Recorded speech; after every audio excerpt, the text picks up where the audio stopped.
I'm gonna film this video for the fourth time because I keep getting interrupted. I'm so annoyed. Anyway, um,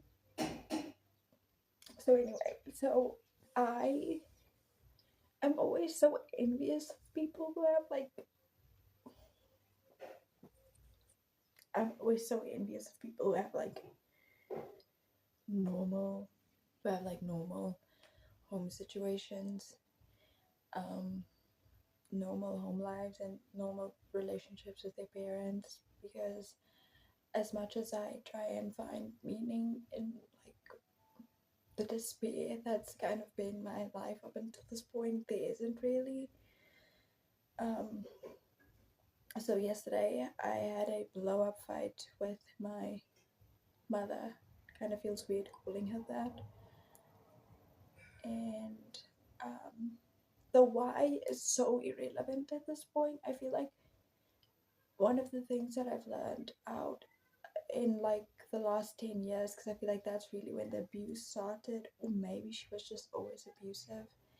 And I only realized about 10 years ago, like in grade 4, that something wasn't right. Um,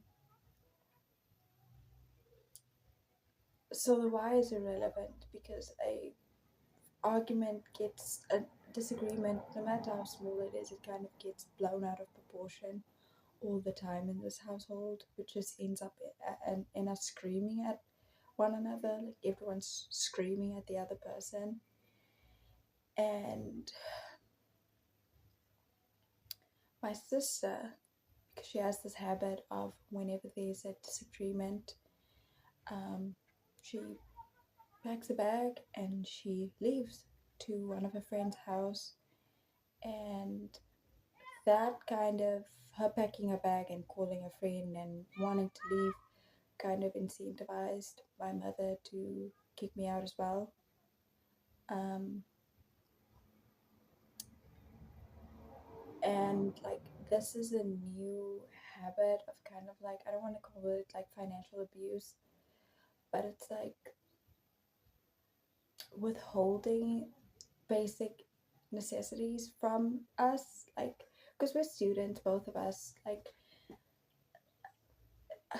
we're students, so we're kind of helpless in this situation. Like last December, she tried to withhold food from us, and she did so until we had to call our uncle, her older brother, to kind of de escalate the whole situation. And she kind of thinks it's a joke. She has never apologized. Um, she never apologizes because she doesn't feel guilty for anything. So when my sister packed a bag and was on her way to leave, my mother was like, "You have to take her with you. If you leave, then she has to go as well." And unlike my sister, I don't really have anyone that I can, like crash with. Is that how you say it? I don't know. I don't really have anyone that I can like run to when I'm being kicked out. Um, I feel like that's kind of why I'm always here in the house, and that annoys her as well. But I don't really have close friends like that. I have friends, but they're like not close friends, and most of my time I spend alone anyway. So, and I don't blame my sister for this, but she was like,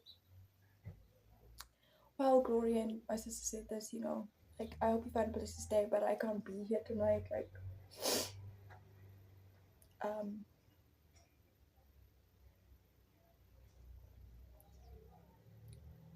and I don't blame her again, but I kind of used to see well, I'm not going to go into all of that right now, but it kind of made me realize that I don't really have anyone, not even my sister, who at this point I thought I was like inseparable from. Although I don't blame her, my sister being willing to leave me on the street essentially, um, kind of detached me from her a little bit. I don't know if like I'll ever be able to see her the same way, but I literally had to beg for a place to sleep, like, and for her not to put me out. And I can't stress enough how humiliating that is to be able to need to beg for a place to stay when a place to stay is like sort of the basic your basic needs. I don't think I'll ever get over that. I don't think that I'll ever be able to see this place as some measure of a safe space, you know. And I feel like when you grow up in a toxic and volatile household, the house is still a safe space because it's all you know, and because it's familiar. There's kind of this weird, messed up solace in the fact that the place is there, it's constant, and like I said, I don't really have like friends who I'm really close to. I meet a lot of people and then we just stop talking. And so this place, this house, and my mother's been the only like constant thing in my life.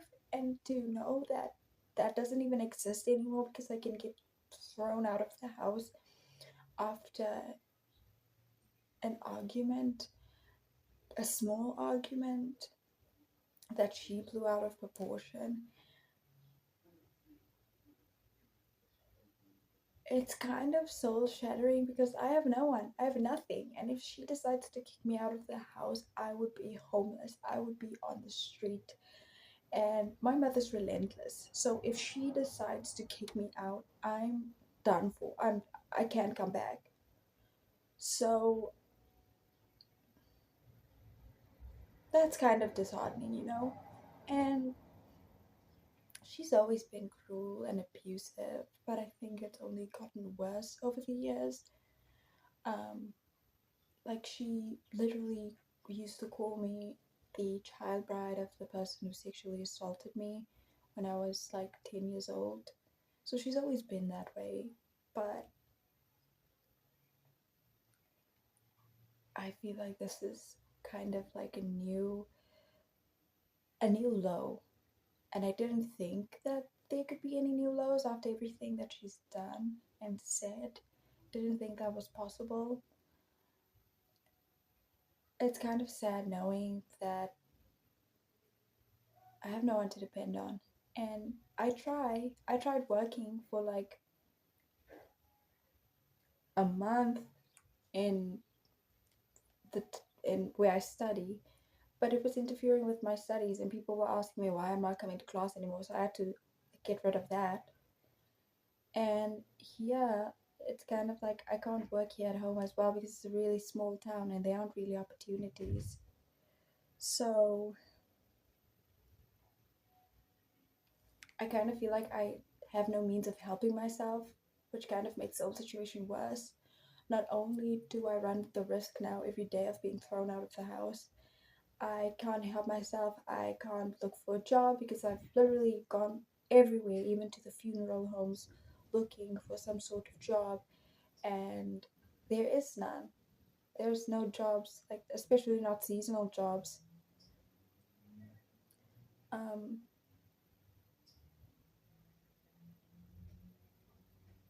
so I kind of feel like I'm gonna be stuck here forever. This is just gonna be my life, and the fact that I'm graduating next year isn't even much of a solace to me because just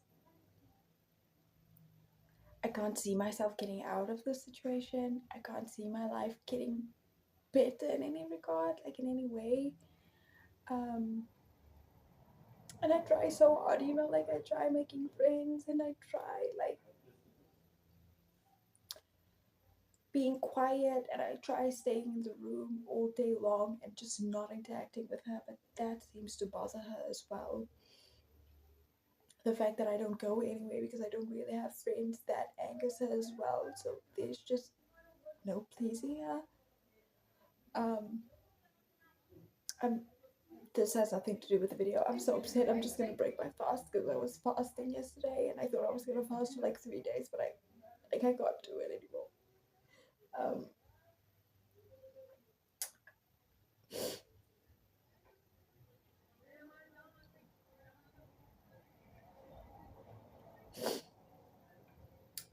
um, I don't know, and I feel like I've kind of gained like a new self-respect, like a new sense of respect for people who.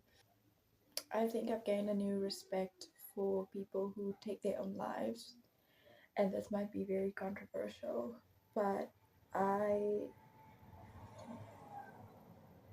if it weren't because I was so scared, I tried cutting myself, and it hurts so bad, so I just stopped. Um, and if it wasn't for the judgment of God, I would probably have put my hand to my own life and taken my own life.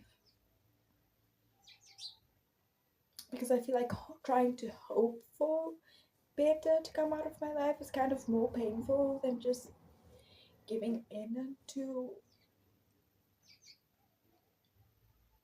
Yeah, I don't think I'm gonna make it. I don't know how I'm gonna make it. I can't see how my life's gonna improve in any way. Like, everything just sucks. Like, my life sucks so much. Anyway, if you are in a similar situation, I don't know who's gonna watch this video. I'm going through the exact same thing. Um, yeah.